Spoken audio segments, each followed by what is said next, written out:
Hello, everybody, and welcome to Graded Point Live. Tonight, we have a special guest with us. I'm hoping this is going to be a regular thing, get more guests, maybe more people actually watch. Uh, we have Clint Stoker from the Sweetcast YouTube channel, and who is currently on the already funded, but still going, Downcast on Indiegogo. Yeah. Hello, guys. Well, thanks for having me on. Really appreciate it. Oh yeah, man. I knew we had talked about it for a while to get you on at one point, but I'm glad. Here's a good time to do it, right? You got something going on. People could check it out. Because Yep. and it gives me a lot less to do because I can keep it on this page and I don't have to boomer anything. It's perfect. Yeah. There you go. So you've already, according to this, you had a $7,000 fixed goal. You have already well exceeded that, and you did that in the first day. Yeah. So Shocking. It Yeah, was shocking. I didn't realize what it was on. I just knew that you passed your goal on the first day. yeah, I didn't realize it was by that much. Yeah, it's crazy. The weird thing is you go to Indiegogo, like Explore Comics, and I'm right there on the top front page, right next to that Icarus and the Sun book that, just recently. Yeah. yeah, like over $500,000. So it's just crazy to be right there. It's been really nice. I was thinking first day I'm going to push myself. I thought maybe I could get 2,000 on day one. I thought let's push it for 3,000, and then it was like we were funded in 10 hours, and then almost doubled it within 24 hours. Yeah, it was amazing. That's amazing. And right now you're sitting at $17,712, which is with 411 backers. 411, man. You're giving information. That's what we're here for. Information. That's right. I was gonna say I just got some more backers since I last checked, so that's great. Yeah, because I know you and you were just on Alterna Comics channel with Peter Samedi and Billy Tucci, and I think you got a few there, and maybe somebody will be nice here, that wanders in. They'll yeah, come in, that'll be fun. Check you out. So tell me, okay, I will go over the campaign in a minute. But I've been following you for a while when I don't fall asleep to your melodious voice. Yeah, I get that a lot. You got such a soothing voice, dude. I'm sorry. I know. Because just learned just I want to start watching the videos, and you just got that voice, and I'm just like, you're telling good information. I said, yeah, I agree with that. I need to be cashing in on that. They're making lots of money. I'll just whisper in the mic. They did during the Super Bowl. They actually did an ASMR for I think it was on I think it was Miller Lite or something like that, or some and they had this chick. She was like, it's Miller time. I'm like, did I just see this on my sports balls? What's going on here? That's so funny. Yeah. So about this about Downcast, where. And what I wanted to do was just ultimate escapism. And so this is what I do with a lot of my writing is I don't necessarily like to follow like the genre line, and you'll be encouraged to do that a lot. And I hate it because I just feel like I have to be restricted. So this is kind of between sci-fi and fantasy, basically. And so, I just came up with the idea of what if you had ultimate power, like just some regular person just all of a sudden had all the power in the world. What would they do with it, and how would that be corrupting? So that's kind of how I came up with the idea of it. And then basically it's a brother and sister. They work in this floating city in the sky, and they're working to get their father out of prison. That you have to pay, basically, so there's a dollar amount they have to reach, and they kind of find themselves in this in the middle of a government coup, and during all that they get the power to control gravity. And so in a floating city, you can imagine if you are the one controlling the gravity, you hold all the power.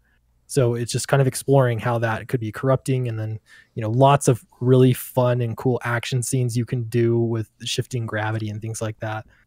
So yeah, just everything that I would want in a comic. That's good. Yeah, man, I like that. I mean, you make me excited for it. Like, holy. Yeah. And I've already read up on it. I gotta tell you too, the art has got me. Yeah. Especially this print. Like the art for this has got me. Yeah, it's gorgeous. That was by Chaz Wagamon. He's a really well-paid artist, I think. I was really lucky. I actually know him from high school. We went to high school together years ago, and now he has his own art studio, and he has clients like Disney, lots of big companies. So I talked to him about doing a print, and he was like, "For you, yeah, I'll do it." So I was really lucky to get that. And then the art for all the interior pages, and then the one right on the front there with the guy breaking through the glass, that's Ignacio Lazaro. And he actually is a student of, I forget his name, the same guy that did I don't know, I'm just forgetting, I'm drawing a blank. Sorry guys, I've been streaming a lot. Kick-Ass. Oh, no problem. Oh, okay. Yeah, Kick-Ass. So the style, you can definitely see some big similarities in their style, and that's just because he's been learning from him, studying from him, and he loves his style.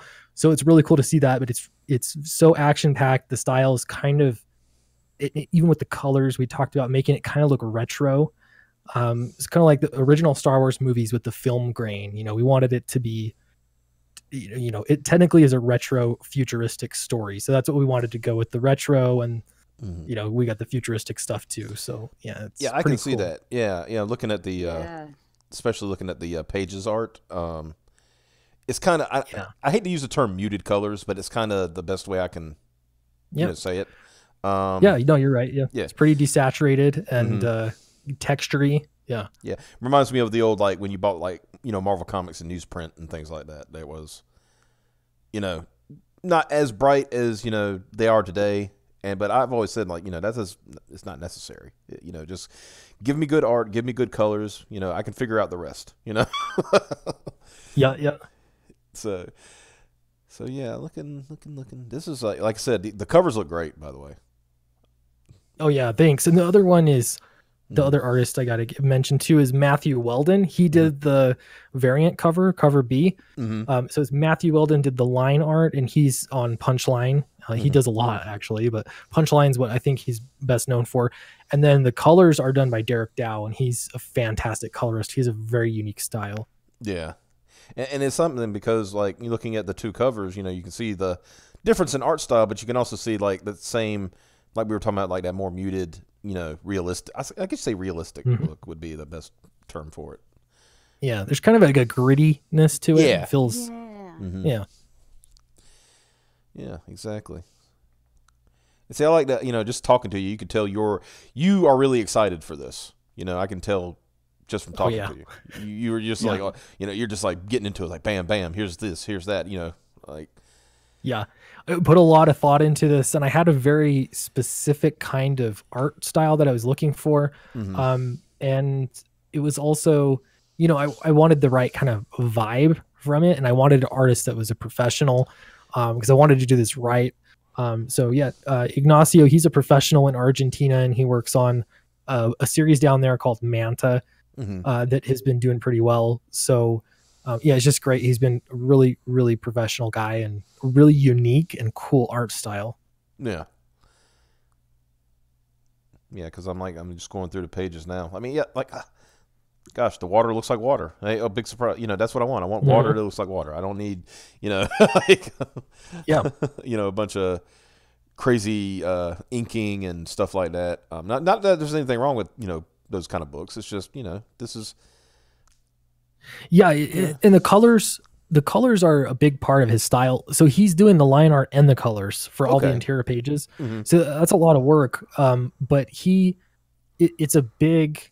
I wanted him to do the colors too, because I feel like it's important to his style to kind of bring it together. Things like that. Just like he makes them kind of look dingy because they're working hard. They're poor. He makes even just the way that he draws blood and clouds and the glass on that first, it's actually the very last panel of those 5 pages, but it's on the front where the guy's breaking through the glass, how he renders that glass with the colors. It just looks so cool. It, how it shines and stuff. Yeah. I mean, it's, I get speechless when I see stuff like this, because, it makes me excited for the people involved and, what like we were talking offline, or that I want to do one day with art projects and stuff. It's just gets me giddy. It's like, oh, Yeah. It's cool to see it come to fruition. It's really cool. Yeah, exactly. So you got your overview synopsis here, and see, I like this. Like we were talking about a little bit offline, that you got the synopsis talking about what's going on, who these characters are, very briefly, and then you say, oh, hey, you want to know how many pages are in it? 52. So you know what you're paying for. You got to hit them with the facts. Yeah. It's like, it's going to be 52 pages. Let's see. So I'll read this here. Let's see. So we got, it's Joanne, right? Or Joe? Is it Joanne or Joanne? Joanne. It's just Joanne. They call her Joe in the book a lot, but yeah. So Joanne and her brother Jax are on the run from a corrupt government. When the power to control gravity falls into their hands, with their father held captive and sentenced to death, can they use this legendary and incredibly powerful weapon to save him before it's too late? Downcast is a 52-page, full-color, square-bound graphic novel written by author of All for Owen, Clint Stoker, with art by, I can't pronounce his name. Ignacio Lazaro, and letters by Eric Weathers. Okay, make sure there weren't no hidden R's in there. And like you said, you got this print. This print is amazing, like we said earlier. Yeah, it's beautiful. Yeah, it is a limited print, and I think we're more than half out of them right now. So it's cool how they've been selling. I mean, there's still plenty left, but yeah, it's been really cool to see them go so fast. Because I know you've from watching your streams or watching your videos and stuff, that I know you said you wrote a book before. Yeah. And I don't know where I was going with that. Awesome. Had one of my moments. There it was, getting old. Yeah, I wrote 2 books. The first one is called The Cause. I published it in 2011, and this was back when it was kind of the Wild West of like the Amazon Kindle days, and so I actually put it up there and I did a little promotion for it, and I sold over 11,000 copies, which was insane at the time. And then it died down to nothing. So, and then All for Owen, I think that was, 2014? I think look at my date, 2013. I published that, and I'm pretty proud of it. That's a much better book than The Cause, but it didn't sell as well. It's just everything had changed by that time, so it was difficult to figure out how to get it sold. Yeah. That's kind of what happened with like print media anyway, all the way around. So okay, let's make sure I'm staying consistent. Go to the stretch goals. Here we go. Because I do stretch goals, and then I do talk about the perks, the funding perks. So you're pretty much all the way funded except for the 20,000. Yeah, I had to add that stretch goal because I blew through all of them in 24 hours. Yeah. Yeah. So I added that one. I'm coming up with more too to get us to 30,000. Yeah. I'm pretty sure we can pass 30 grand. Yeah. Ethan, I don't know if you caught when I was on his live stream the other night, but he was like, "No, you can do 80,000." So I don't know if he's got a plan for that, but I'll take as much as I can get. Well, I mean, I've always said, look at the books that he puts his might behind, essentially, and like I said, I think a lot of people, I've seen a lot of people, and it's all to your credit too, that you did that on your own, essentially. You built your audience, and, you talked about, watching your videos and stuff. I don't think there was a video that went by you didn't mention it at least somewhere in the video. It was really rare if I didn't. Yeah, which is the way to do it. You've got to. I mean, I want to say I don't know how long you've been doing it, but I know for at least the last 3 or 4 months it's not been nothing. It's like Downcast. Almost every video, which is that's what you got to do. That's how you you were letting your audience know. It's kind of like, I guess it's similar to from what I understand, because I came into that late with Mitch Breitweiser and Red Rooster, but that's, from what I understand, that's exactly what he did. You know, he was like, for 6 months he just talked about Red Rooster. You know. Yeah. I came in a little bit later too, so I didn't see his promotion. I know he kind of has disappeared to get his head down and work on it, but yeah, promoting it. You think. And this is the thing, is I know a lot of people were really so shocked at how well my campaign did, especially because I did go on Ethan's show, but we were funded before I got an Ethan show, well before. Yeah. So yeah, it was, a lot of people are surprised, but if you think about it, if you have, for my YouTube channel, my goal has been, it kind of has shifted as I've gotten a little bit bigger, but lately I want to get at minimum 1,000 views per video. That doesn't always happen. You know, it's hard to always hit a home run, but if I'm aiming for 1,000 every video, and then I'm advertising my comic on every single video, I'm advertising to 1,000 people every single day. And some of those people are the same people. Some of them are new, and they might be the first time they see it. But regardless, even if it's the same person seeing it over and over and over, they've hopefully by that time decided if they like it, if they want to back it. So that way on day one, when it launches, it's, you know, they've already made up their mind. They can get it. So even a small channel, if you're just consistent, you really are casting a much wider net than it appears. Right. Exactly. Because I know I've always said there's two things that generate views, and that's either having consistency or having a some kind of controversy, right? yeah. And Piper's our controversy. The biggest video on our channel right now is because she had a run-in with Renfamous. Oh, nice. Yeah, I didn't see that one. Oh yeah, it was probably about 2 months ago, 3 months ago, something like that. It's like the longest video too. Yeah, it was the longest video because we had to go through, because you know it was literally having to explain to these idiots that. Because Piper, it all started because Piper made a comment about Gail Simone, you know, a criticism. Yeah. And we were trying to explain to people that Piper was a fan of Gail until Gail started doing what she's doing. Yeah. To some of her fans, honestly. Yeah. So, yeah. So, you know, Piper became a critic of Gail. And that's when the whole thing, was that when Eric Esquivel's thing started? Yeah. Yeah, that's when, around that time. That was during his thing. All right. You know, and it took her, you know, as usual, it takes them a few days before they, you know, call out their own. Yeah. But she came out, she did come out before everybody else, to her credit, but still, it was a few days before they actually, you know. Yeah.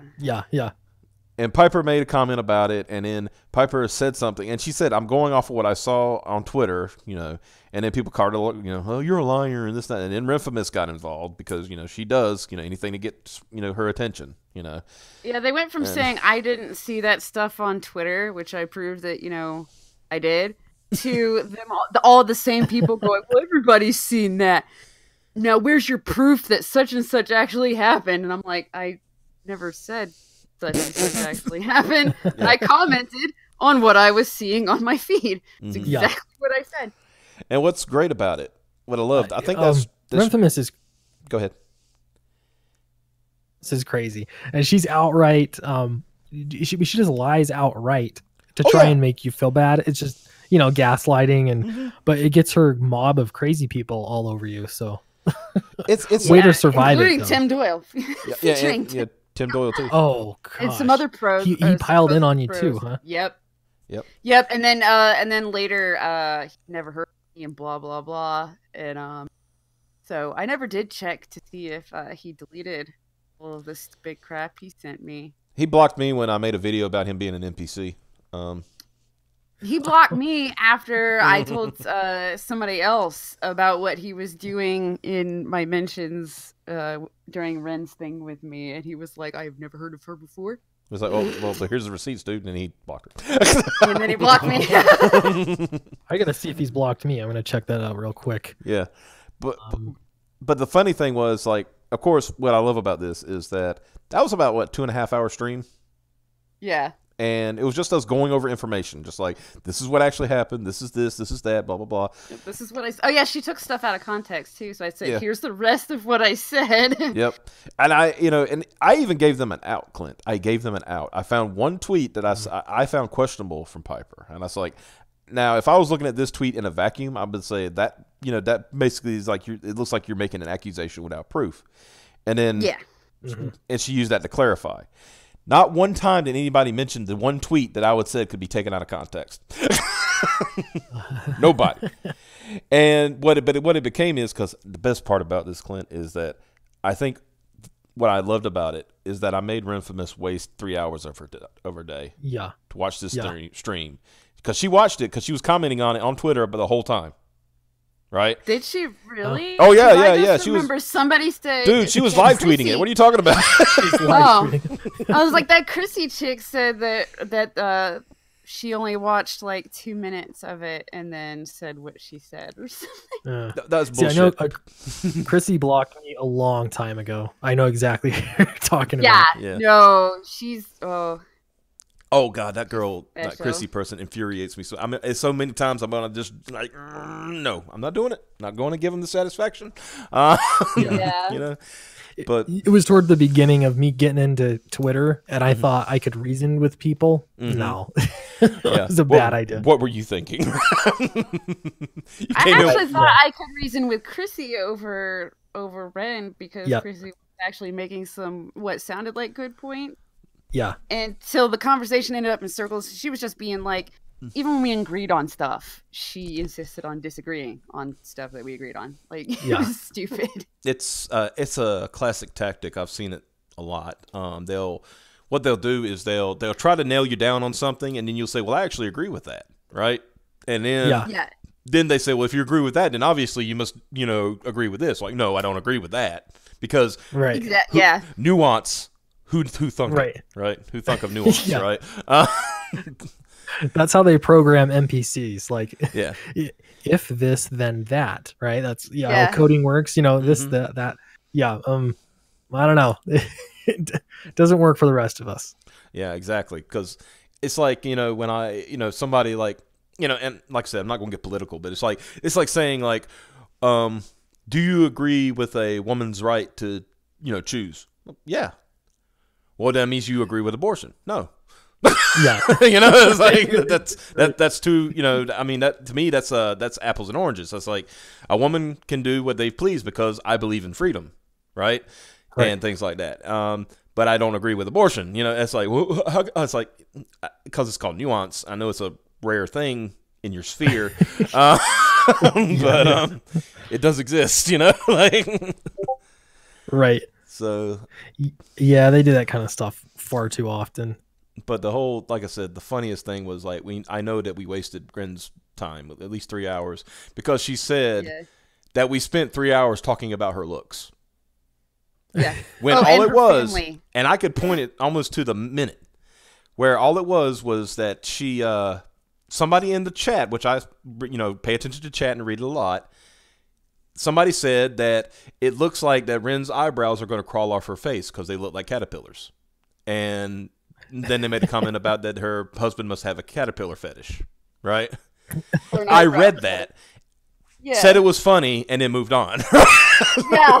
That's but that was the only time that we said anything about her looks or any kind of family member. Yeah. Yeah. You know what, though? They do... It's fake outrage because they'll do the same thing. They'll say all sorts of personal attacks all the time. And I'm not saying that it's good or right necessarily, but it's just like that's what the internet is. Yeah. Until so pretend that you're outraged. It's ridiculous. Well, I just what you're dealing with people that just want attention and want to be assholes when you tell them all your questions and everything you accuse me of is proved wrong or answered in this stream or thread or whatever, and they go, yeah, I'm not gonna waste my time reading or listening to this thing that I'm now like, and then they go and say, you know, it's just this. I'm like, you just said that you didn't watch it or listen to it or read it. The whole point of doing the stream, but you're telling everybody what it was. The whole point of the stream was like I was that you didn't watch. Piper and I were talking when the whole thing blew up, and I was like, "What are you going to do?" And she says, "I'm going to make a thread on Twitter." I was like, "Well, we'll just talk about it on the stream, right? That way you can explain it with your own words and not have to, all that stuff, so it can't be taken." One tweet out of context and say that I said something I didn't. Yeah, exactly. So because that's what started it. So yeah. And what's funny, and here's another thing that really this is just that NPC mindset, because Ren made a comment where she said, "Well, only 15 people were watching it," and somebody pointed that to me in the chat, and I was like, 30, because there were 30 people watching. And I was being facetious. I was joking, right? I was like, okay, yeah, I got 35, a big deal. That's really a big deal in the long run. But there were 30 people watching, so I was just going to be pedantic for a second. It's like, 30, And then somebody commenting to her actually repeated what I said and thought that was an own. I was like, "What? I own myself? What are you? What are you doing? You okay there?" I mean, there's a reason I had that little video. It's from a Sam Hyde bit where it's got the guy sitting on the couch going, "What's going on there, big guy?" That's my. The biggest thing I took away from it is when she decided to narrow the entire thing down to, I got freaking like sexually assaulted when I was younger, just to shill this channel like 6 months ago. Whenever she tried to boil it down to that. Oh, I remember seeing this on Twitter. Now it's finally come. Yeah, I totally remember this. Just to shill this channel, which is apparently mine. And right. I don't exist, by the way. That. I don't exist, apparently. Yeah, that was part of the Ren thing. They turned it from the Gale thing all the way and melted it down to that. And I was like, are you serious? And somehow they're the good guys, according to Joe Quesadilla. Joe Quesadilla. Quesadilla. Yeah. Oh, man. Yeah, it's weird because they weaponize victimhood. So if, they can say, well, I'm a victim of sexual assault, therefore I'm right about everything, you're wrong. It's just weird. Yeah. So you got an actual victim of sexual assault and they can't even fathom that. It goes totally against, their paradigm. So, brother. Well, it's like, talking about sexual assault, it's like, and like I said, I feel for people who go through that. It's not it's definitely not something to be made light of or anything like that. Yeah. But the fact is that what it was, Ren was saying that she was sexually assaulted. And then Piper said, well, so was I. And then as soon as Piper says, so was I, then it became weaponized. Yeah. That Piper was even though apparently she was weaponizing trying to, Yeah, even though apparently weird. So she turned it all around. It's there's these NPCs, they got two settings, right? They either do the whole thing, which I can't stand, is where they when you ask them a question, they answer that question with a question instead of just answering the question. I've seen that so many times because I tell people I joke that I'm a veteran of the Gamergate wars, right? Yeah. So is Piper, but we had this. That was the whole thing. Like anybody who was quote anti-Gamergate, that's how they argued. They didn't have their own arguments. They would just well, why do you think that it's okay for a publication to not disclose, that they know the subject that they're talking to, that they actually have a friendly relationship, and that you don't believe they should disclose that? And they says, well, why do you think it's okay to harass people for, being a woman? I'm like, that has nothing to do with my question. Respond with, why do you hate women? Yeah. Why do you hate women? I was like, that has nothing to do with the question I asked, Oh, yeah. I don't know, and they just insist. Yeah. That whatever you're saying is ridiculous or wrong. Like if they just say it enough times, then it is true. Well, that's I've always I don't know if you've ever read the book Rules for Radicals. I always tell people you need to read it because you're seeing it live, right? This is because one of the rules is keep telling the lie until it becomes truth. Yep. Yeah, you're exactly right. And it's kind of scary when you look at that book, how closely they actually follow it. Like there are a lot of radicals, and I'll tell you, the ones on Twitter, they're not normal people with normal jobs trying to get on, with their life. They're activists. They do it almost religiously. Yeah. It's like the I don't know if you heard about the guy, or that woman who like was trying to like get some guy, like a protest started on this guy because he's wearing a MAGA hat in a Starbucks. Oh yeah, I did. She was the only one screaming at him, and then writing about how she was very disappointed that nobody else. And then you see then I saw a picture of her, and I said, "Well, this doesn't surprise me at all now." She's got like a huge freaking mohawk and looks ridiculous, and it's like, what? I was gonna say, is it blue or pink hair? No, it's black. It's like jet black, but still, it's like. And so I'm hearing this, and I'm thinking, I'm not gonna, if anybody watches my show, knows my content, look at some of my tweets, I was not a fan of the Obama administration, right? But yeah, I would see, bumper stickers of, the Obama 08 or 12 or whatever everywhere, right?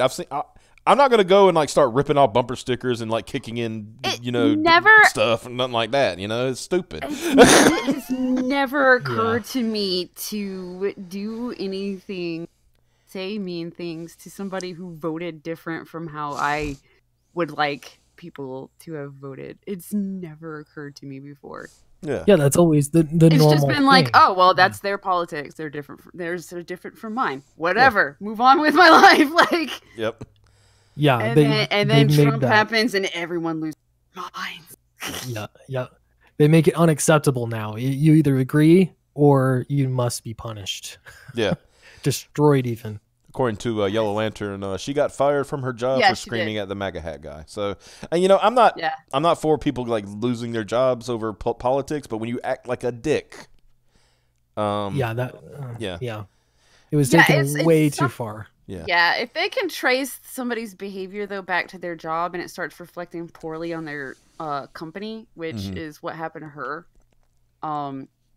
The company was like, no, we like everybody. We are definitely, don't promote this kind of thing. Yeah. Then I get it, letting them go. Granted, I think it's if she did it on the job, then I'd be like, yeah, let her go because that's hurting business. But she was off the clock. I'm kind of torn there. I'm a little torn, but at the same time, it gets to a point where there has to be examples made at some point. That's why I'm really looking forward to the filings for like the Zach, your boy Zach versus Mark Wade, and especially the Vic Mignogna case. I cannot wait. I'm really looking forward to that. those. And she did it in public, and she posted it all over social media. I think it would have been okay if she had just reported a story. Just that she did this in Starbucks, right? But when she went as far as to say, I'm going to find out where he lives, and I'm going to do this XYZ and blah, blah, blah, I'm like, whoa. Yeah, and if the place you work, and I think it was Facebook, so, I mean, probably was there. If the place you work is on your profile that you're putting this stuff, then, I guess you don't need to be on. You're definitely representing your company if you're associating your account with it. So, yeah. That's one of those things that you just expect to be fired. Yeah. It's like the guy that back when Chick-fil-A was first, controversial. That guy that went through the drive-thru and chewed out the girl that was just working the drive-thru. You guys remember that? Yeah, remember that. Yeah. Yeah, and he's the one that recorded it. He posted it on YouTube, and he lost his job, and he was like a CEO or something.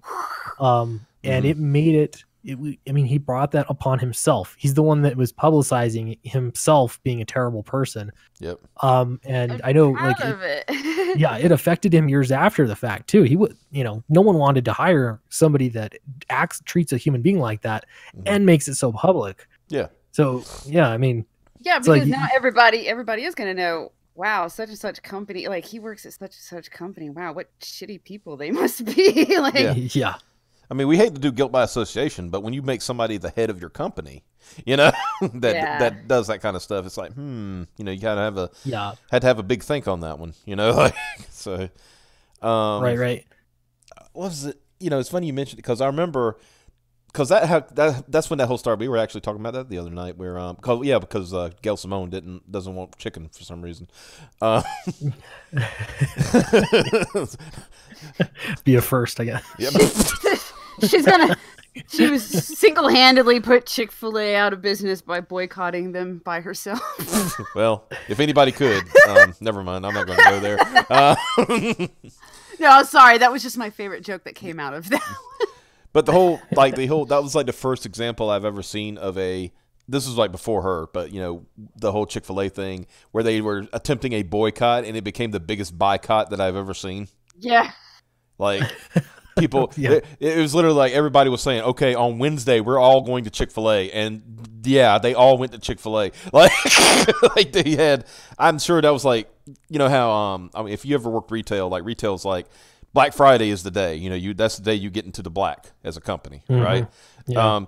So, in a random day in the middle of July, like Chick-fil-A got into black. Chick-fil-A that's here.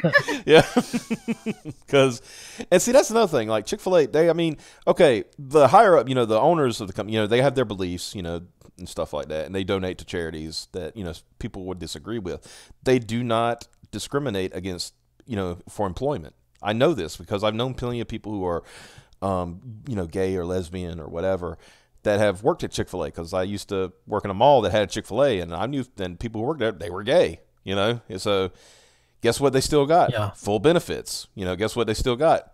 Education opportunities. So it wasn't like that was just something, that's a policy of the owner of the company, and they, the company donates monies to these charities.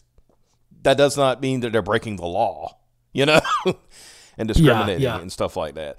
In fact, most of the people I said, they say, I talked to them about it, they said, that's one of the best places I ever worked, so, and that's fast food, and that's saying something, That is, it is saying. So. Yeah. And like, I don't know, like disagreeing with a CEO's personal political position and where they want to donate money. Mm-hmm. It's like, who cares? I mean, you don't have to buy Chick-fil-A if you don't want to, that's fine. Yeah. I think it's super weird to be publicly shaming people that still do, because they're not willing to go for a boycott because of the CEO's personal political leanings. It's just weird. Otherwise, we'd be boycotting every single Ben and Jerry's. They're, you know what I mean? Like they're very far left, or I don't know how left they are. But they're very far left. Don't trust me. Okay, yeah. I thought so, but but they, okay, we don't buy from Ben and Jerry's anymore because they're, who cares? I remember, it was funny. I got a Ben and Jerry's story. I'm glad you mentioned that. A friend of mine. Yeah.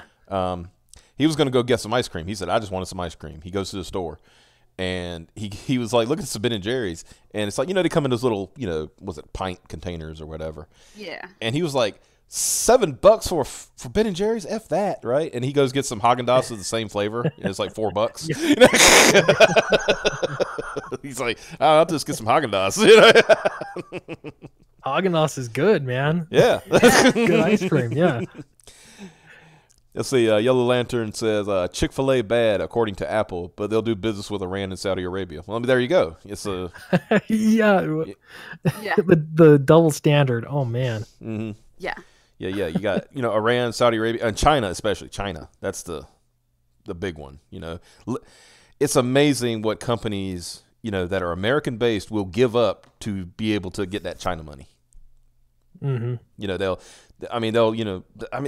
They they basically let the government spy on them using their devices.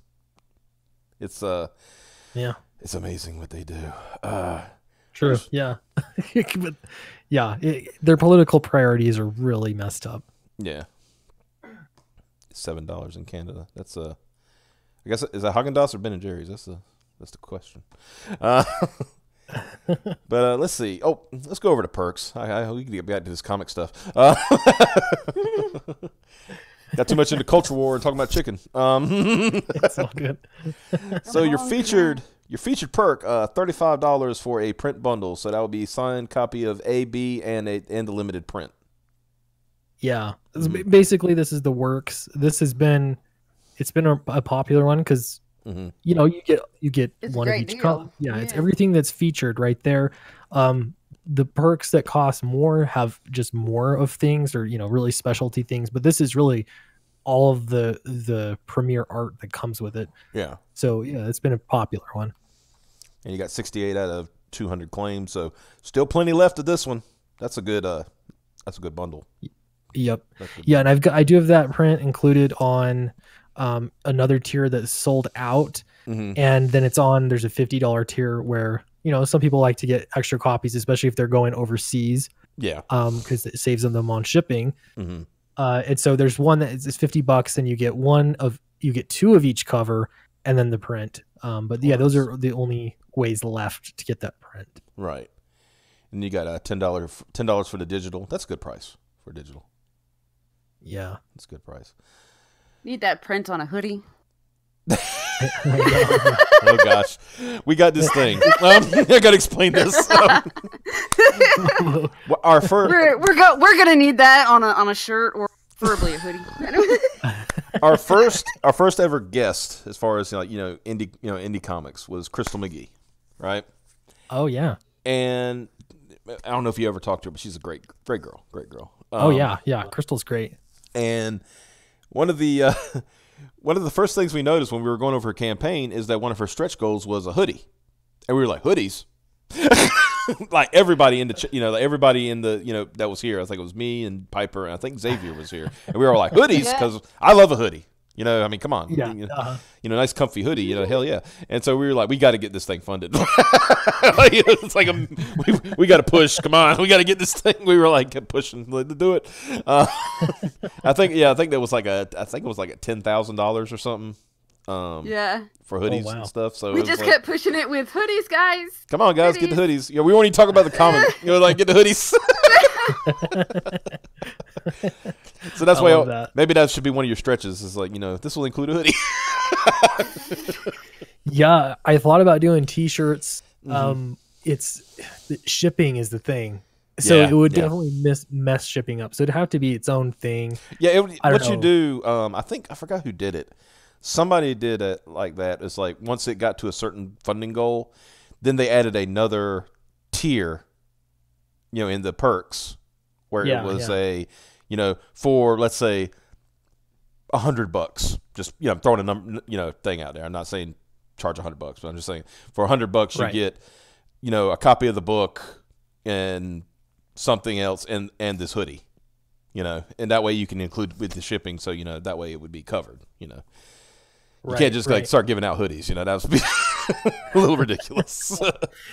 Yeah, I know for crypto fashion, which is where a lot of Comicsgate creators are getting T-shirts and things like that done. I'm gonna try to get in and get them to do some T-shirts for me for Downcast. We'll see. There is like an approval process though, so yeah. Well, like Crystal said, one of her ideas is like, because the joke was like she had a shirt, right, for like one of the tiers, and then it's like that shirt tier would also become a hoodie tier, once it reached that certain stretch goal. And we joked, that's like, well, if it reaches, I say if it gets to $20,000, you need to include pants. Just have prints of that little pants, pajama pants or something. Full jumpsuit, Yeah. Have the whole thing. You got a shirt, you got a hoodie, now you got pants. It's great, And then that we said they needed hoodies, and they were like, no, Crystal gets the hoodies and they get the pants. I just can't remember who we decided got to do the pants. Yeah, well, somebody who said she could do the pants. I forgot who it was. But then somebody the other night said what they need to do. Since we do that, then you get to another certain funding goal, then you get shoes. That's like get the full ensemble. I mean, you got to do it. Oh, and then Indicron has the hats. Oh yeah, Indicron has the hats. Yeah. They have T-shirts too, I think. But I was going to say, how much? Great. How much do you need to raise before you get a helmet? Oh right, yeah. And it needs to be a Viking helmet with horns. Then we can start getting into the cute accessories like socks and keychains. Keychain would be a great idea for a perk. Holy crap. Yeah, honestly, the smaller accessories like that are easy-ish to do. But like, I forgot. Oh yeah, I don't know if you ever, when you're on Indicron, there's a shirt on Indicron that says, because this was like during the when Indie Yeah, Crime they was had having, that on the hat too. Yeah, when Indie Crime was having some issues with John Delarose with his Indie Crime with the Y. The other Indie Crime. Yeah. Yeah, and this is when Jean-Luc was still running it and everything. And so I gave him the idea. I was like, you should make a shirt that says Indie Crime with the hard IE. And the Mad Men actually did it. Actually did it. The Mad Men, they actually did it. It's still available. I didn't see it. Yeah, it's still available. I still want it. Yeah, it says Indie Crime with the hard IE. And I joked with him. I said, I need a cut of that. But God damn it. That's awesome. Her child just decided to make noise, I think. Yeah. He wanted everybody to know that he's what? I didn't hear that. What did he say? He's special. Well, yeah. Yeah. He needs his medication. So you got to get back to these. They just changed his recently, so wish me luck, everybody. Oh, okay. Yeah, please. If you heard some of the crap he was saying before, holy crap. Anyway. So you got the, I'm guessing this is the, I guess I want to say the basic tier for $15 for the. Yeah, exactly. You get the just the book with cover A. That's the cover done by Ignacio. Yeah. That is a good price for just getting a signed copy with cover A. That's $15 and shipping and stuff. That's good because full color and 52 a lot pages, of them. A lot of them are 48 pages in black and white, and they're 15. And so I was really debating on the price, and I wanted it to be, affordable for people. So I decided to go for 15, and I think it was a good decision. Well, you're getting. I mean, it's going to be a square bound soft cover. So I mean, that's a I think that's a good price. Yeah, that's an excellent price. That's like because you don't even see like some small trades from like the big two that'll still be more expensive than that for that same page count. So that's good. Yeah, exactly right. And even the signed copy. I have a question. Yeah, go ahead. It's a question about the comic itself. Is the entire story wrapped up in the 52 pages, or is it like a to be continued? Yeah, that's a good question. There's a beginning, a middle, and an end, but it leaves room for another one. And I will say that there's almost certainly going to be another one, just based off of. It's got like a complete story arc, but it can still go on. It's nice. Okay. Yeah. So it should be satisfying that things will resolve, but there's still it leaves it open so that there's lots of stories that you can tell in this universe and with those characters. So that was the goal, just so that we could go either way, just based off the sales. And then I obviously I want to see how well it's received. I'm pretty confident in the story, so I can almost certainly say we're going to do another one and make a little series out of this. Awesome. Let's turn to the chat real quick before I go further down. So Yellow Lantern says Perks needs t-shirts and hoodie. I think we agree with that. D Lunar Fox says I can't talk. I'm Southern. Sorry, you're cutting out a little. Okay. D Lunar Fox says, aren't posters cheaper? That was a question. All right, you're cutting out a little bit. Can you say that question again? I'm sorry. Oh man, I might have to change this thing in a minute. Get back to there we go. He was asking, aren't posters cheaper? Like, would you do a poster tier? I think is what he was. Oh, for a poster. Yeah, a poster could be doable. It's a matter of getting art and finding an artist and all that kind of stuff.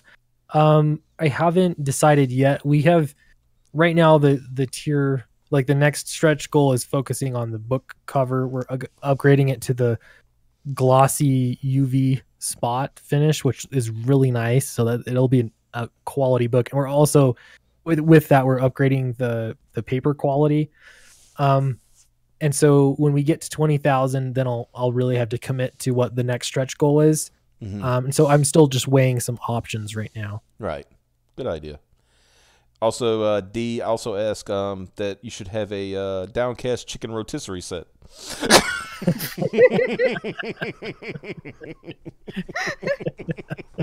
That's so specific. Yeah. I love my chat. And then see, awesome. Yellow Lantern then says, needs a cummerbund tier so you can show off when you have to be stylish. I love that. A cummerbund tier. Yeah, it's just like, when you want to go out on town, wear your tux, you got to have, show off. Yeah. So back to the tiers. You got for $20 for the signed copy, which is still good because the cover B is usually quote rarer. So yes, and the print run will be lower. It cost more to produce, believe it or not. Just hiring two other artists, one Eric Weathers and then the colorist Derek Dow. So yeah, I thought that made sense, and it's also, as part of a crowdfunding campaign, part of it is just raising funds. And so the way I'm thinking about it, if you're willing to put in $20, you deserve something that's limited, and that cover won't be printed again. That's only for this Indiegogo. Right. So it does make it more rare. So it isn't exclusive to this particular Indiegogo campaign. Yes, it will not be printed again. Gotcha. And then you have, now this is the gravy right here. Like $25 for both signed covers. That's a good, like, especially if you want only $5 more, you get the other one. Yeah. Yep. That's a good. Yeah, and economies of scale. It makes it more. It makes it better for me because I can print more copies, and then that'll help me get the cost lower. Yeah. And then if you're willing to do $25, then you get one of each cover. Keep one pristine, give one to a friend, or collect them both, whatever you want to do. Mm-hmm. I will put it on eBay and make $500 off of it. Yeah, that too. Yeah. And then we got this $50 tier, which is 2 signed copies of cover A, 2 signed copies of cover B, a PDF, which is digital. I'm sure digital, pretty much. Yep. And the limited print. And you have you got 29 out of 50 claims. So this one's going fast. Yeah, they are. That one's been pretty popular. I might have to come up with another $50 tier. Yeah, which is that's why you upgrade. I mean, I think where some people kind of, when their campaign stagnates, is when they run out of something, they just, when the tier's gone, they're just like, I'm just not going to replace it. No, replace it. Do something else. Yep. Yeah. You got to feed the demand. Yeah, exactly. So yeah, yeah, that's a good one. And this one's a sold out. These always get sold out. Get drawn in the book. Most campaigns I've seen, they get sold out like immediately. Like, yeah, it took about 10 minutes and those were gone. Yeah, it's like people just want to be in a book. I mean, they're just like, put me in. Yep. And then this one, original art. Yeah, definitely would be. Yeah, so that piece I added a little bit later, though it's the $300 one. So I actually drew that. That's the main character, Joanne. Oh. And I had drawn it or showed it on a stream a few times, showed my progress on it. And then when I did my first stream for launching the campaign, it was like, holy cow, everything sold out. So what else should I put on there? I needed something high. And so, I talked to the people in my live stream and they're like, oh dude, put that print or your drawing up, and it's big, it's a 11 by 17.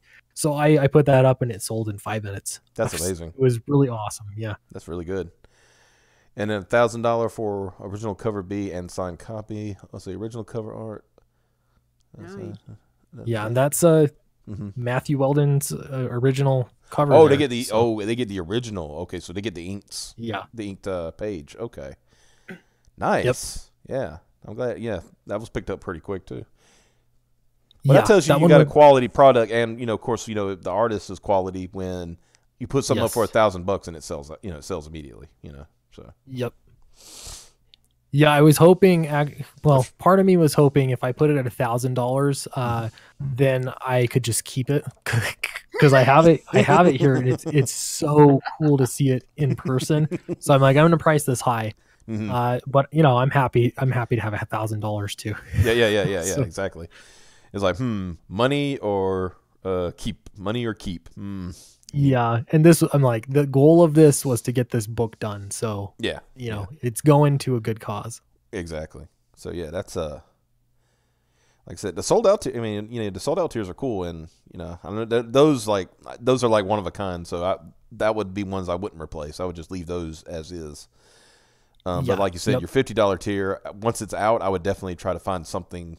You know, maybe that could be your poster or T-shirt tier or something. You know, like.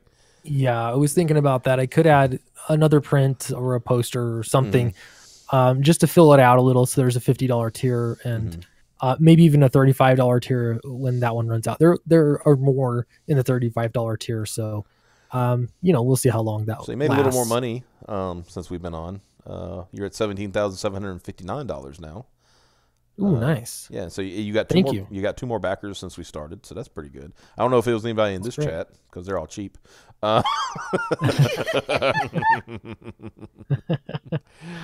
Always happy to have more backers.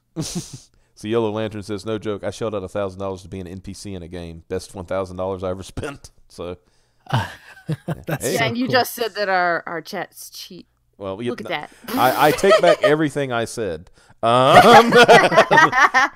If Yellow Lantern's willing to spend $1,000 to be an NPC in a video game, I think I don't want to curse my project when it comes out. I just called my chat cheap, and then like, right? Hey, remember when you called us cheap? No, please, I'm sorry. Right. Trust me, I am broke. The only thing I can do is volunteer. Well, yeah, that's funny. Hey, share it. I mean, that's my thing. Like, I have no money. So I do this. This is what I do. I, try to promote people and, get the name, even if it's a smaller audience, I always think somebody might run across it one day, while you're still in campaign or in demand. Are you going in demand, by the way? That was the question I was going to ask. Probably. I think so. I think it makes sense. Yeah. Especially where I have the YouTube channel, I can keep promoting it while we're finishing the book. So I think because your audience is only going to grow. I mean, because your channel is on the upswing, so it's only going to grow from here. So it's a great idea to keep it up. Yeah, and I'll tell you, this campaign has made my channel grow. I've gotten a lot of attention from the campaign, and so I've gotten like probably 100 subscribers in just a day or two. Yeah. So it's been cool. Yeah, my with our situation, like we said, we announced our project, but we don't have an artist. I was talking to a guy. In fact, I don't want to say it, but it was somebody that Ethan had ran across, and he said, like, Ethan, it was one of those where Ethan said, I'm gonna put you to work, kind of thing. Oh, cool. And I approached him. I might know who you're talking about. Yeah. He was in advertising. So cool. But the thing is, I haven't heard from him in 2 weeks, so I don't know. We'll see how it goes. But his for what the idea we have is perfect for his art style, in my opinion. So nice. I really want to see if we can nail him down. It might help if I send him a script. It might be a good idea. Of course, that's what Piper was doing before we got on. She was going through the scripts to make sure. She's our editor, essentially. Nice. She's our person that's like, this makes no sense. Yeah, you're right. I'm good at being nitpicky, and it comes in handy. Yeah. Plus, I used to be an editor for other people's stuff. Yeah. So it's cool. So it feels really good to be able to do. Yeah. Editing is important, so I'm glad you got that down. Editing and be able to take the criticism when it comes instead of you don't know what you're talking about. Yeah. Yep. Yeah, if you can trust the person that's giving you feedback and they know what they're doing, what they're talking about as far as writing goes, then you gotta listen. They're not always right, but they're right a lot of the time. Yeah, that's like we were talking to Michael last night. We were talking about what I really love the camaraderie between Antonio Bryce and Kanan White. Just hearing about their back and forth when it comes to brand is funny to me because I could just see Antonio's like, here's my script and here's what I want you to do, giving him what he wants him to do and stuff, and then something comes along, Kanan's art comes in, and of course Kanan's a spectacular artist, and Then he sees it and he's like, "Well, this is not what I wanted." He's like, "Yeah, but it's better this way." It's like, and then he's like, "Oh," and then as the writer, because I'd be more on the writer side, right? So like, as the writer's like, "Okay, I can make it work," that kind of thing, Yeah. So, I mean, there's some things like, for example, like for our project, these guys, the chat knows, they've heard it last week, but there's one plant. See, the pitch would basically be, and this is not refined or anything like that because I got plenty of time to refine it. Do you like the 80s? Is the first question. And then the next question is, did you like Knight Rider? Right? Okay. All right. And then how would you feel if, you had that aesthetic, but inside a submarine? Okay, cool. So we're talking about an AI controlled submarine that is suicidal. My favorite character ever. Yeah, we like it's slowly awesome. It's slowly becoming like people's like. There's some people in the chat who are like, we want to hear more about Carl. That's the name of the AI. Carl. It stands Became for everybody's favorite character like instantly. Yeah, Carl is initials for kinetic all-terrain reconnaissance land vehicle. Are you? Yeah. Oh, sorry. You guys are kind of cutting out. Oh, I'm sorry. Okay, let's see. Yeah, voice chat's going. Give me just a second. I'm going to do a switch. If you get disconnected, just jump back in the chat if you can still hear me. Okay? Okay. I'm going to do a server switch. It might be getting a little dodgy here. All right. That's sad because it's doing great on my end, but apparently only my end. If it's me, I don't know. Okay, I just made the switch. Coming through better now? It seems okay so far. Okay, good. Piper might have to reconnect because she always has to. Oh, you're there. Huh? Oh, I was about to say, it was telling me it couldn't detect my microphone. I was like, but it says I'm connected good. So, yeah. The idea is that the submarine's name is, or the AI's name is Carl, right? And that stands for Kinetic All-Terrain Reconnaissance Land Vehicle. What was the key word I said there? Land. Yeah. Then why is it a submarine? Now you know why it Carl does both. Now you know why Carl's suicidal. He was designed for one purpose, and he's doing something else, and he can't understand why, so he wants to end his life. That's funny. But the thing is, it's like, because we're making it like the whole idea is like it's a government project, and you know how I don't know if you how government projects are. If you don't spend the money, then you get less money the next fiscal year, right? So yeah. So Carl has a lot of gimmicks that like kind of work. And I say kinda, it's like, eh. And like I said, one of the things is that he can go on land because the sub is built in with humongous tank treads, right? That he didn't know about until later on in the story. So we had this idea that he's so excited to finally get on land, right? That and then the next scene he lands on his side on the beach and he can't get up and he's like, no.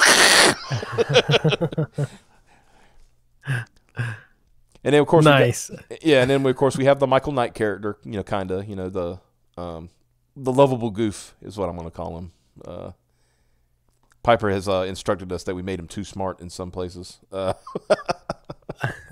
I was thanked for fixing it. No, yeah, it was good. It was good because it was like need to because it was kind of inconsistent. It was like one part of the script he was like too smart, and the next part it was like not smart enough. So, Yeah, he was all over the place in personality and in speech pattern for a little bit, but we got him. We got him figured out. Yeah, that was good. Yeah, get it done before start drawing. yeah, exactly. And now the drugging begins. Oh wow, yeah. Just make us all forget. Everybody, okay. If you don't want to know any details. Up in here spoiling the best gags. That's not the best gag though. That was one of my favorites. You shut up. That's one of your favorites. It's not. I don't say it's the best gag. It's the best. It's the best. Fine, it's the best gag. Okay, damn. It's like It's in like the top 3 or 4 best gags. So don't tell those. Well, I'll put it this way. If somebody can read the script like Piper did and fall in love with the character that I wanted them to fall in love with, that's good. Yeah. You know, that's the way I look at it, because the premise was like, you know, when you watched Knight Rider back in the day, did you really care about Michael Knight or did you care about Kit? I mean, probably, probably not. Yeah, it was more than likely that you was like, okay, Michael's in trouble. How's Kit going to save the day? Because that's what usually happened. You know. Yeah. So it's like show less of David Hasselhoff, less of the Hoff, more of Kit. You know. It's kind of like another example I always use is Airwolf. Do you care about Stringfellow Hawk or do you care about Airwolf? You know, I want to see the helicopter. Damn it! You know? Yeah, it's like the cool stuff. Come on. Yeah, show me cool stuff. I don't care about this other. I don't. Human interaction. Get out of here. Who needs that? Right? Yeah, it's like Transformers. It's like, do I care about Sam Witwicky's like going to college? No, I want to see the giant robots fight each other. You know? No. Yeah. You could take him completely out of that one. I think somebody did that. They did an edit of the Transformers movie and took Sam entirely out of it. He wasn't important to that story at all, really. Like took him out, took any mention of him out and stuff like that, and it made the movies a lot better.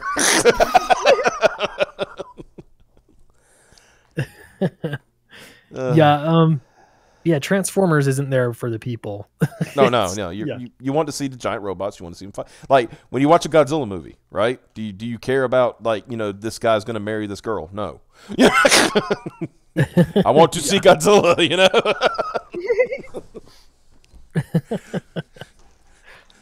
I mean, you know, oh God, I could get into Man of Steel, but oh yeah, oh man. Clark, my invincible son, please do not save my life. I don't want nobody to know that you got superpowers.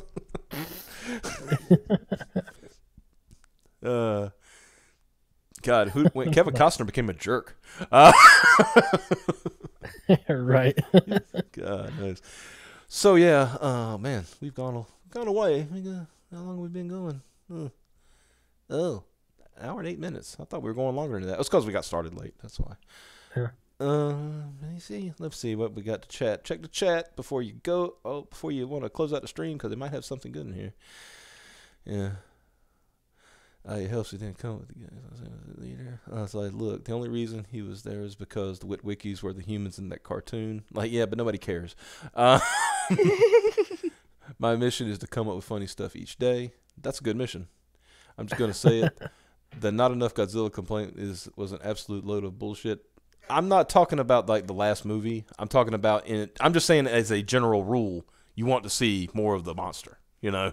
Yeah, Godzilla's always great. Yeah. It's like that plot, you know, that subplot can kind of go spit. I mean, it's there for a reason, but it should be, the whole point is like, get me to the monster fight, you know? So yeah. To go where most fourth wall bits have gone before.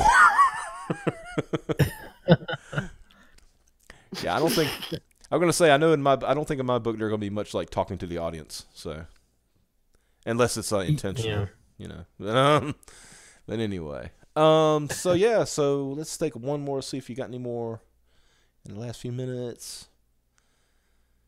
I love how Indiegogo loads their page from top to bottom or bottom to top. That's really great. And I mean terrible. Little different, huh? Yeah. It's like it always shows like, hey, look at all these stuff that you're not going to use. Yeah. Still a great site though. I mean, I like the way they do their crowdfunding. You know, like less of a percentage, and you know. It's improved too. I think just the platform itself and the analytics are kind of nice in the back end. I've been playing with those a little bit, and I think they're helpful. I think. I think I like also that, you know, it has the whole in demand thing, because that way you don't have to like just like with Kickstarter, it's just done. You know, time runs out, you're done. You know. And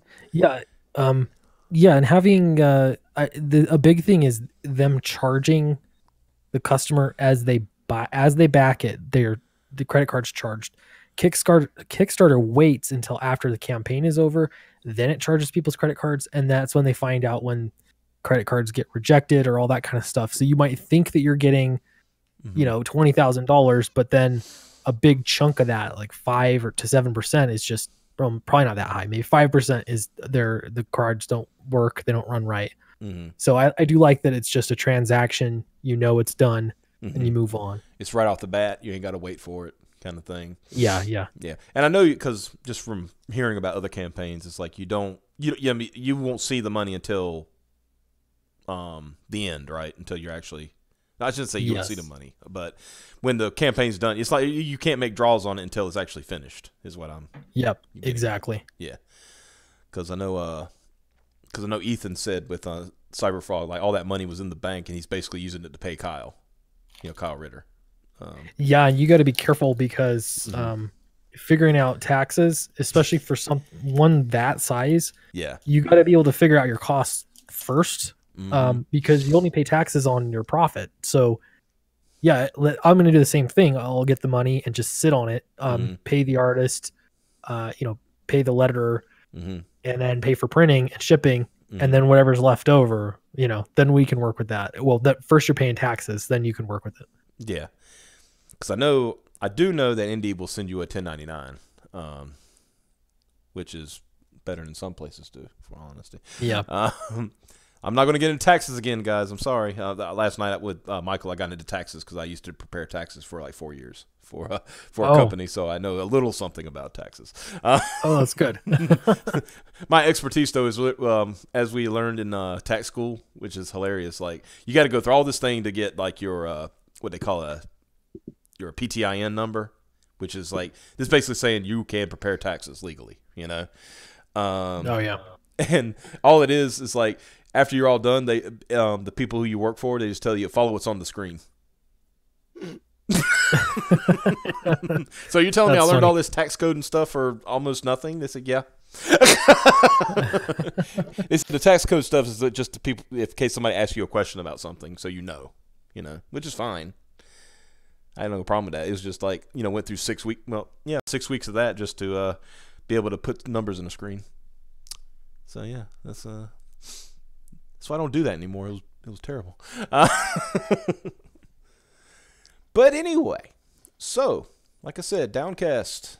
Right now 17. Yeah. Oh, there you are. Yeah. All right. Did I leave again? Hello. Oh, it got quiet. Hello. Hello. Roger me, Wilco me. Anybody? I don't hear you. Oh God. Here we go. There you are. Oh, okay.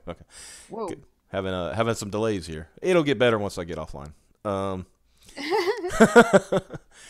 But I was just. You guys still there? Yeah. Can you hear us? I don't know. Yeah, it was quiet for like a good little while there. Oh yeah, we were still here. I was still talking.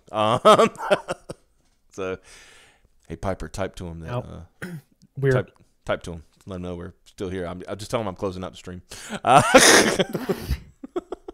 Because yeah. Do I type in Discord or? Yeah, in Discord. Just tag him and yeah. He's like, I don't know what's going on anymore. Anyway, of course the chat's all like, "What's going on?"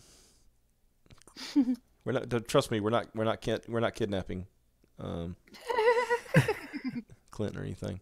But so we got the crowdfunding for Downcast right here in front of you. He's already made a good chunk of his money. He's still going on for another 28 days, so please keep this in mind. The link is in the description below, and also check out Clint's channel, Sweetcast on YouTube, and subscribe there if you have not already. And I think that we are done for the night, and we will probably be here Monday, and I will probably have some more guests next week. Now we got people actually asking to be on the show. That's pretty good, right? Sweet. Yeah. Great. That's good. So, any last words, Clint, before we go? Just thanks for having me on. Really appreciate it. It's nice to get to know both of you a little bit better. And I'm looking forward to the future, and I don't know, excited to see your comic come to fruition. That'll be great. Yeah, I appreciate that. Thank you so much. Congratulations on yours already being fully funded. Yeah, exactly. Thank you. Yeah, it's fantastic. Being the Comic Gate success story of 2019 so far. So. Yeah, someone's gonna outdo me. I'm just waiting for it to happen. But the thing, I think that's a good thing. You're like, it's gonna happen, and you're gonna be like, congratulations when it happens. It's like absolutely. Yeah, I think it's good for everybody. That's the thing with comics is it's not a competition. I mean, I think everybody has a story to tell, and it's a different story, so it shouldn't be a competition. Everybody should help each other tell their stories. Yeah. It's good for sure. So, but yeah, thanks for having me on. Yeah. And like I said, we will see you all, everybody in the chat. Appreciate you coming by. And like I said, we'll see you on Monday. Y'all have a good one. Bye. Bye-bye.